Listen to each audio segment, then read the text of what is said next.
I should have put on Vaseline beforehand because my lips are kind of dry. It's winter out here in Michigan.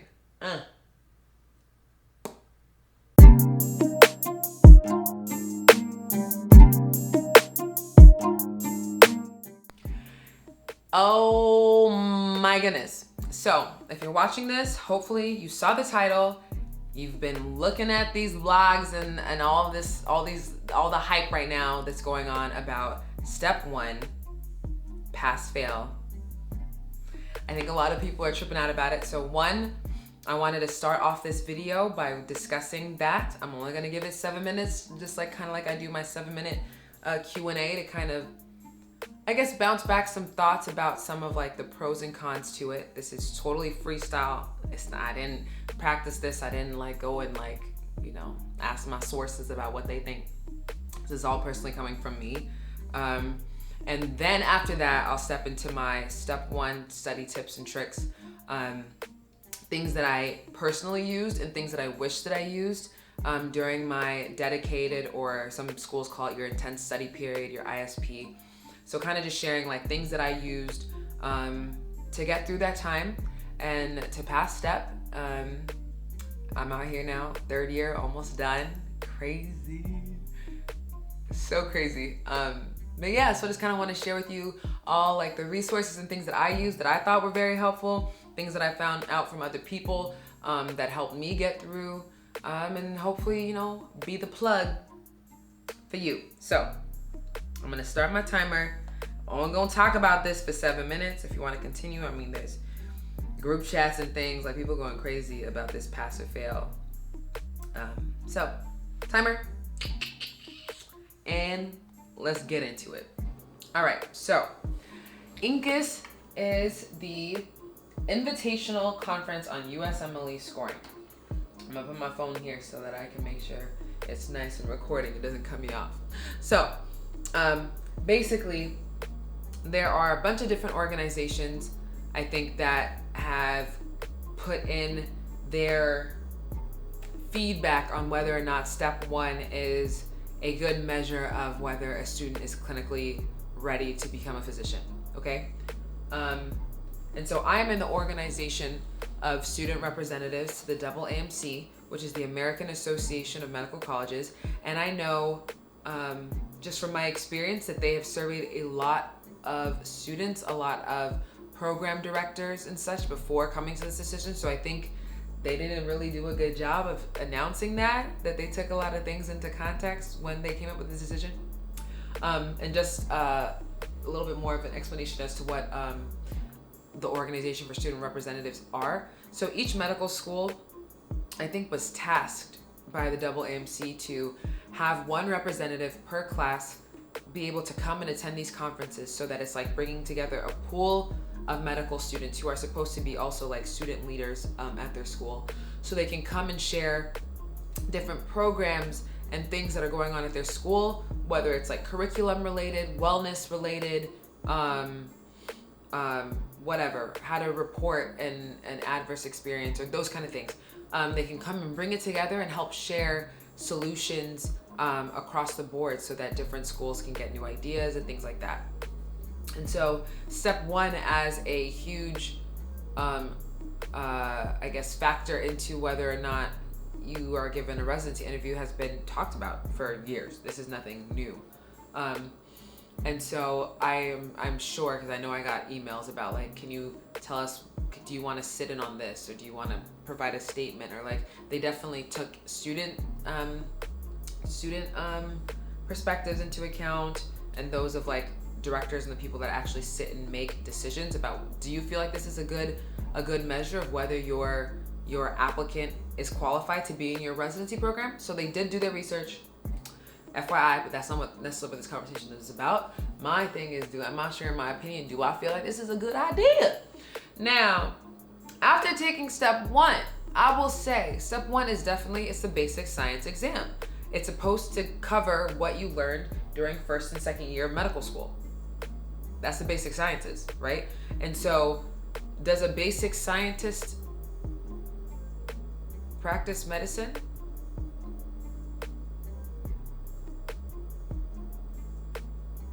I don't know. Am I a basic scientist?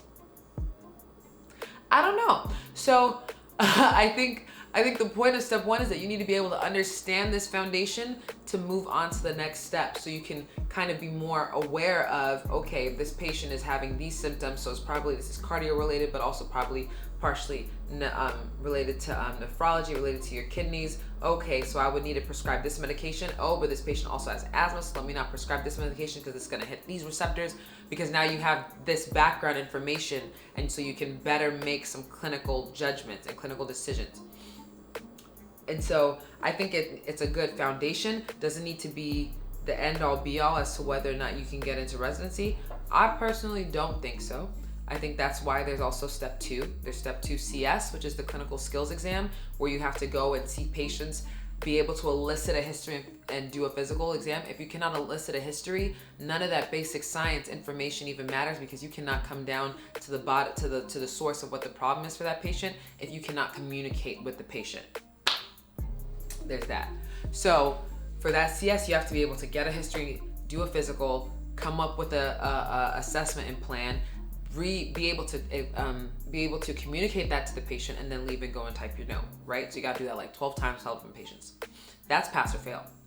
Then the other portion of step 2 is step 2 CK, which is another computerized exam that's supposed to assess your clinical skill. So I have heard from people that have already taken that exam that it is so much more clinically relevant. And then from talking to other program directors, as I started trying to network for the specialty that I used to want back in the day, I'm not gonna tell you what that is. A lot of them I talked to a lot of them, and they told me, like, you know what, past step 1, because really what our program looks at, we look at step 2, because that tells us whether you're actually clinically capable, because that's what we care about. You knowing what embryological structure turns into the heart, turns into the atrial valve, or what am I even saying? What's an atrial valve?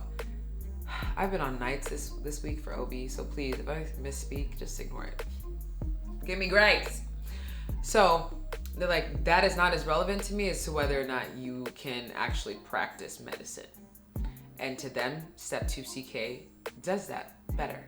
But historically, step 1 has been the thing that people have been like hyper-focused on. My issue is that with a lot of these tests anyways, there's already a divide, especially in this country, of who can do well, because if you have more resources, you have more access to things that can help you study better. You have access, if you have more resources, I'm talking money, then you can pay for test prep companies, you can pay for the Qbanks, because all of these things cost a lot of money, more than I knew when I was coming into medical school. And so I think that weighing things on the exam is $630. Let's not even talk about all that. But so I think that there's a lot of issues that you can have regardless, because it's already kind of skewed, in my personal opinion. 2, I've been hearing a lot of talk about like international medical graduates. Where I am, a lot of the residents, a lot of the physicians that I'm working with are international medical graduates. And for them, they don't go to school on the continental United States, whether you're in the Caribbean or whatever. And so you don't have that opportunity to network and meet with program directors and do all of those things that can help you match. That's the belief. Like you're not here, so you're already at a disadvantage. And so step 1 and all the board exams have always been like a big priority of like doing well so that they can get into the specialty of their choice, because their scores show I'm good, period, regardless of the fact that I did or did not go to school in the continental United States. And so I know that there's a lot of stress from people that are within that community too, because now they feel like one of their ways to flex is being taken away. So I mean, I can see both perspectives, but for me, I know the way my God works. Not everyone believes in the Lord Jesus Christ, but I do, and I know that whatever door is for you will not be shut to you. So regardless of whether the test is pass, fail, study your butt off and pass. Because if you don't pass, it's still gonna be an issue. Who even knows what the passing cutoff is gonna be at this point? Will it still be what the passing cutoff is now, or will it be raised so that passing means more? Who knows? But I think at the end of the day, for me, I'm looking at, can you practice? Can you speak to patients?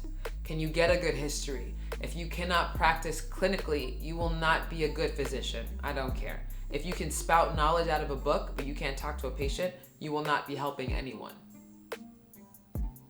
So you can kind of deduce what I feel about this pass-fail. But again, they said that this new scoring system won't be effect until at least January 2022 or earliest. So it might not even go into effect in January 2022 if they haven't sorted out whatever the controversies might be. But also, I think step one, this will just kind of shift. If someone's looking for a score, if some school needs a cutoff by scoring methods, now they might use step two because step two CK, because step two CS is already pass fail. Whew. So I mean, am I salty now? Do I feel like I would have been less stressed? I don't know, because I don't think I have enough information. I mean, I didn't read the full report either.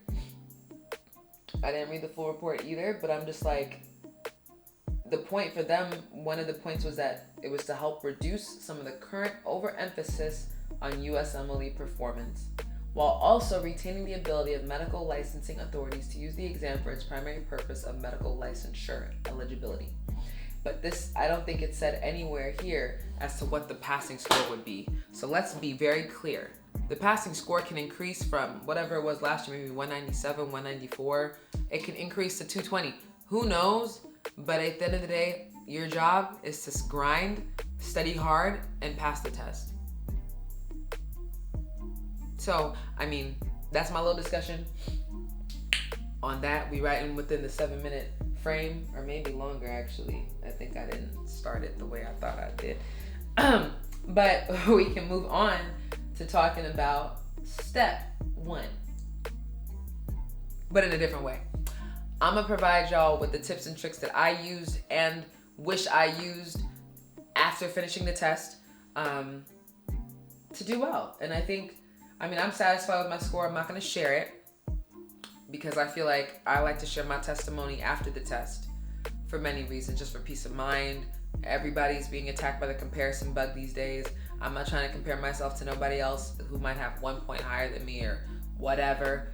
God's gonna open the door anyways, and I love it when the full story comes out and it's just like, oh my gosh. So, I will say though that some of the tips I'm gonna give you did allow me to see during my study time. I think I at least jumped from my last score to my final score. I've jumped at least like 20 points from what I changed only in the last week alone. So I would just implement what I'm about to tell you earlier than the last week, because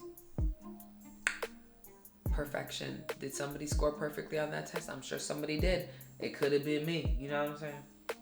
Anyways, so I want to kind of keep this simple, just in case some of you are watching are already in the midst of your dedicated, or some schools call it your individual study period. If you're already in those 5, 6 to 8 weeks, whatever, studying for STEP, I am praying for you. I remember how difficult it was to be in that intense period, feeling like every move I made dictated whether or not I would graduate and be a doctor.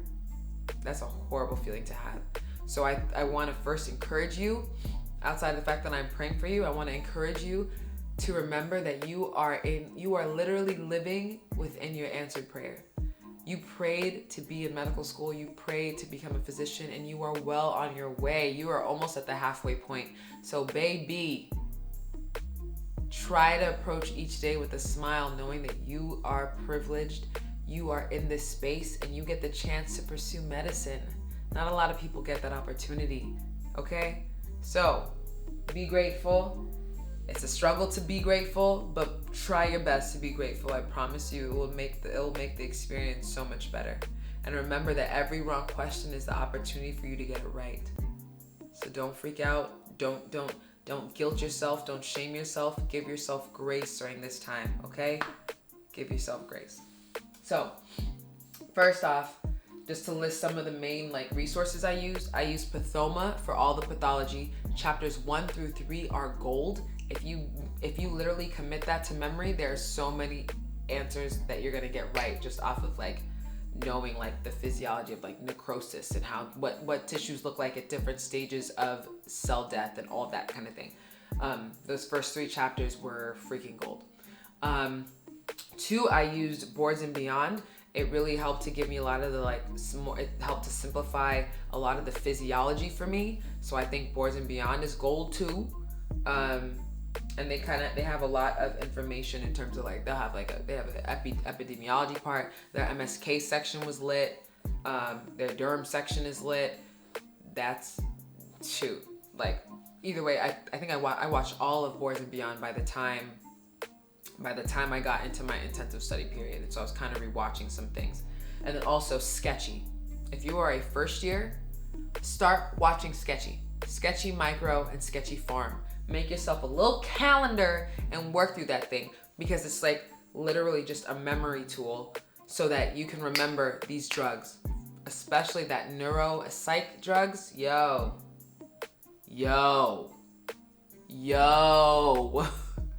Watch Sketchy. I don't care. It might not work for everybody, but I will say it is a very easy way to remember this crap. The Micro, very easy way to remember it. You had a baby, there was cheese and dairy. Listeria. Whatever, okay? Those are like top 3 like study tools for you to have in terms of like a quick review. Put that mess on 2-speed, listen to it, just write down your little notes, whatever you gotta do. Those are the 3 things that I would use to prepare for the exam, leading up to the exam, and then also during, okay? And then of course, first aid. First aid is, I don't want to say Bible, but first aid is your guide to success. Okay? Okay. So, those are the first 3 things. So, I'm trying to figure out how to say this in the best way for people that are in dedicated or not. I'm gonna act as if y'all are not in dedicated. I'm gonna do that. So, in terms of if you're preparing for dedicated, 1, have an accountability group. You need a squad. This is not something that I would ever suggest to anyone to do alone. A lot of people do it alone. I think it makes it a little bit harder. But if you have a group where you're like, okay, this is my schedule. Y'all got a similar schedule. Cool. You don't want to be around anyone that's negative. Only positivity. Don't even talk about honestly, don't even talk about the exam. If you can avoid talking about it, don't talk about it. You just be like, you handling your business? Bet. Good. How you doing? Good to see you. You look good. You funny. Cheer each other on, encourage each other. Have an accountability group. I'm trying to follow my notes here. So I'm gonna talk about first in terms of like approaching studying for it. So I think one of the best things that you can do before your study period is to take a practice exam. If you're watching, if I get this video out, we're gonna pray. I'm gonna post this on my Instagram, so that part will be there. Hopefully you follow me on Instagram. If you don't, you might miss this, just in case this video doesn't get out in time. But AMBOSS is a lovely company. I'm saying this because I use their questions. But AMBOSS is a lovely company that provides, they have like this self-assessment week every spring. This year it's February-ish, but every year they have a self-assessment week where they give out a step 1 practice exam. You can take the test, you get a 3-digit score, just like on step 1 prior to the pass-fail. Regardless, it doesn't matter actually, because you need a passing score. So you'll get a score and you'll be able to go through the breakdown and see where your weaknesses are. So then you can better guide how you set up your study period. Because you want to know what your weakest sections are, what your strongest sections are, so you can tackle the weak sections first and then move on towards the stronger sections. You do not want to neglect the weak sections. So they're currently doing a self-assessment week. They're linked below, or I'm gonna link it below in the description. But also if you follow me on Instagram, I post these kind of things. Whenever things come up that are free or giveaways, whatever, I share those. So follow me on Instagram, okay? So you can sign up to get that free exam and then take it during their free self-assessment week so you know where you are. no stress. These practice exams are not supposed to be stressed. They are practice. It's as if you're practicing for a game, okay? You want to know what you need to practice, and you want to know what you need to work on so that you can do your best. So 1, take a practice exam before you start your dedicated study period so you know where you should be. And I would say take it like a week or 2 beforehand, so then it can kind of inform your schedule that you make. So when I think about what my schedule was, I had gotten tips from other students. The first half of the day, I'm a morning person, so I got to do the hardest part for me first. So first half of the day, I would do mixed batches of questions.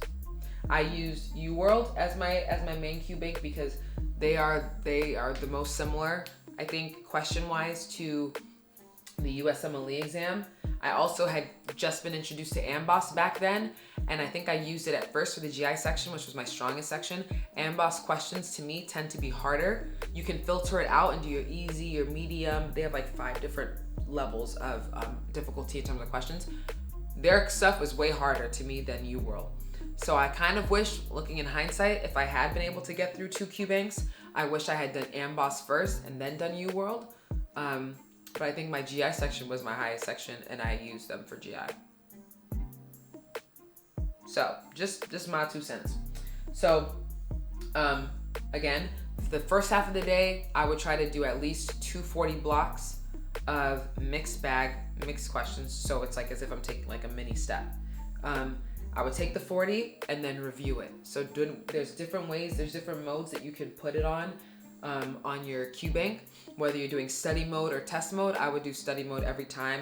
Give myself maybe like 4 to 5 hours to get through those 2 sets of 40.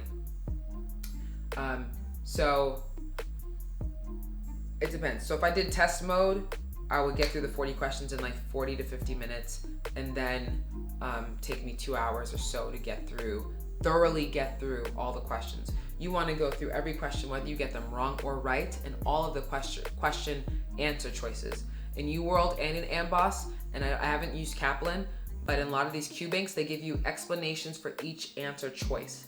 You need to read through it and annotate in your first aid so that all the information, whether it's already in first aid or not, you have it in one solid place. That is number 1 advice.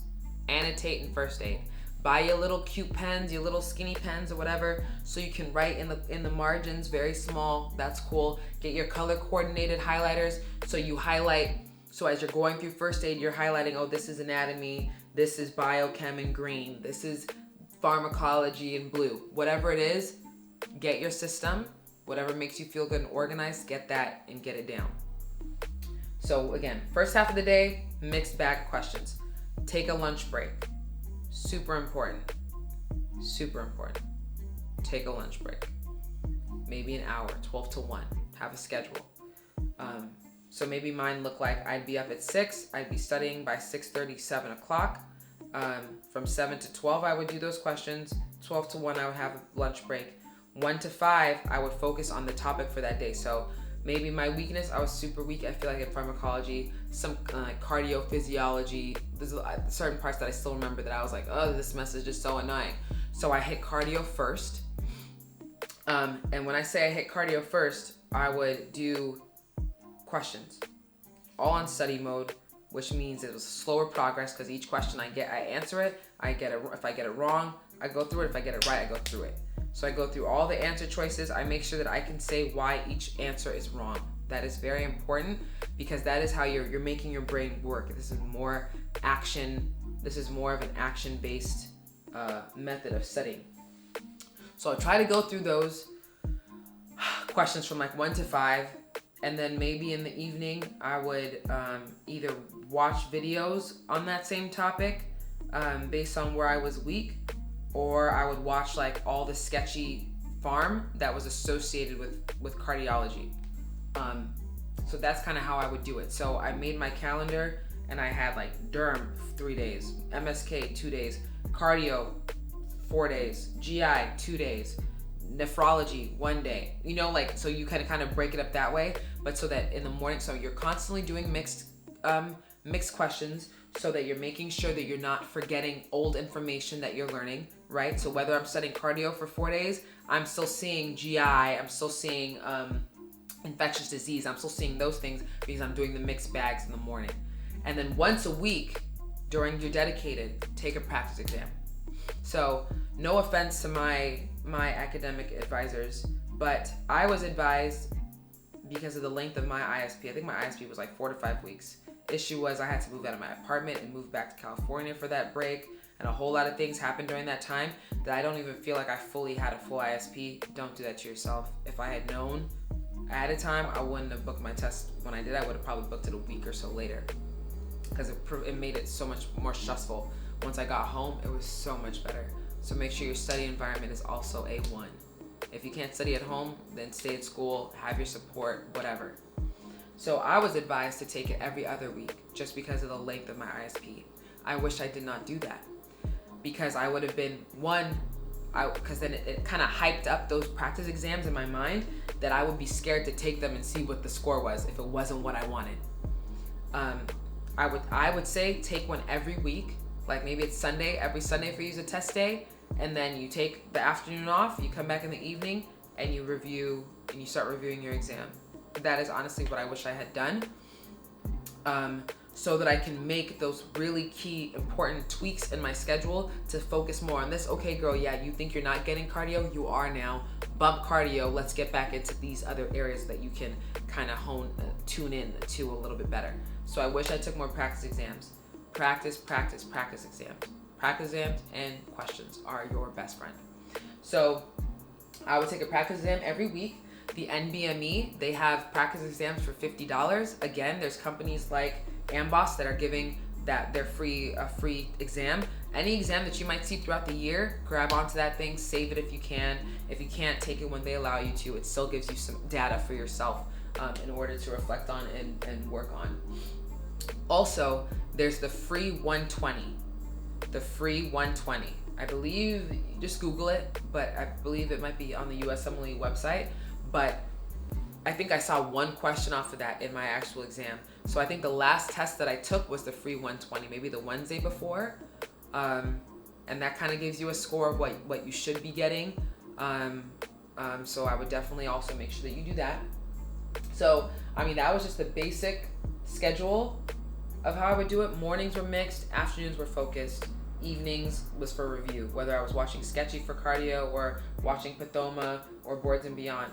What I changed in the last week and a half, I thought that reading would take me too long. Reading first aid is important, especially if you're doing your best to annotate it.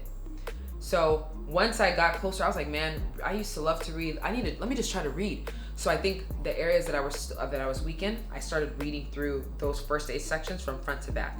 First aid does a beautiful job in that they're organized in terms of like how you should think about your problems. So I think I did this actually the last 2 weeks. So the first section I think might be like embryology, and then it's anatomy, and then it's physiology, and then it's the pathology, and then it's like the pharmacology. It's kind of broken up into those sections. So I started reading through it, and then in UWorld and AMBOSS, they have all these settings. So I could filter out, I can go to cardiology, filter out all the embryology questions and do them. So after I have read through the first aid, embryology for cardiology, I should be able to get every single one of those questions right. So I started doing that, and then I would again review those questions and then move on, boom. So depending on how much time I had, I think I might have just done 5 questions per section. And so I did embryology, anatomy, physiology, path, pharm. And so that's how I started trying to get through so I could get a good review and hit at least 2 to 5 questions per section, because some only had 2 questions in the whole QBank, some had 20, but whatever. So I started doing that, and it forced me to read through first aid. Now there were sections, once I started doing that, there were still sections that I didn't get through by the end. I would recommend doing this from the jump. So if you have 4 days for cardio, focus it like that. Do all of the pathology and then just only grind through those questions. Do all of the anatomy, grind through those questions. Do all the embryology, grind through those questions. Do the pharm, grind through the questions, and then do a review or something. Like, that is making sure that you don't miss anything. So important. So the 2 main things that I changed towards the end was reading through first aid and doing really targeted questions in addition to that first aid. because I could have just done all of cardiology every day, done 40, but there were things that I hadn't reviewed. So by reviewing it and then doing it, it's like doing like a double pass, 2 passes on the freaking information. So honestly, that is what I would do. To me, that's what changed the game. Things started to stick way better than I expected, especially in my weaker areas, and doing those practice exams. So in terms of breaks and lifestyle, one thing that people always come on here and all they care about is about these about questions and what material, what resources to study. The way that you are taking care of your body and your mind is huge. It's huge. It's like once I came home, one, I was eating better. My parents were helping me out in terms of like buying the right food for me, so I wasn't over here just eating out all the time. My body started to feel better. I was drinking a lot of water. Yes, I was drinking coffee, and I'm not a coffee drinker, so it was making me a little jittery. I would probably lower that if I were to do this again. But drinking a lot of water, running outside and getting fresh air. I'm not a runner. And going to sleep. Like when you set your schedule, stick to it. Don't try to stay up an extra hour or 2 because you think you need more time. Take the time tomorrow. Your body needs to sleep. Your body needs rest. Your mind needs rest. And so we were also told take at least 1 full day off a week. Some people, that might stress you out. I didn't do that. But I think what I wish I had done was at least take a half day every week. Whether that's watching a movie, going on a hike with friends, you know what I'm saying? Like maybe on Saturdays, only study from 9 to 12. So maybe Saturday is the day that you take your practice exam and then you take the rest of the day off. Then Sunday morning, you go to church and then you go and you review the exam and then you start studying again. Whatever that looks like for you, do it. You need to take a break. Like your mind needs a break to process what the heck you just put it through, and then so that it can come back stronger. And so that's one thing I didn't do. By the time I took my test, I was tired. So all that to say, don't be me, okay? Eat well, sleep well, exercise. Like, we're asking our bodies to take in all of this information because it is a lot of information, and we're asking our bodies and our mind to perform. We gotta help it out. Like, it needs nutrition, good nutrition, it needs water, and it needs sleep in order to be able to perform for us. So you do your body justice and take care of it, and take the breaks. Tiredness is not an option. So, hopefully this was helpful.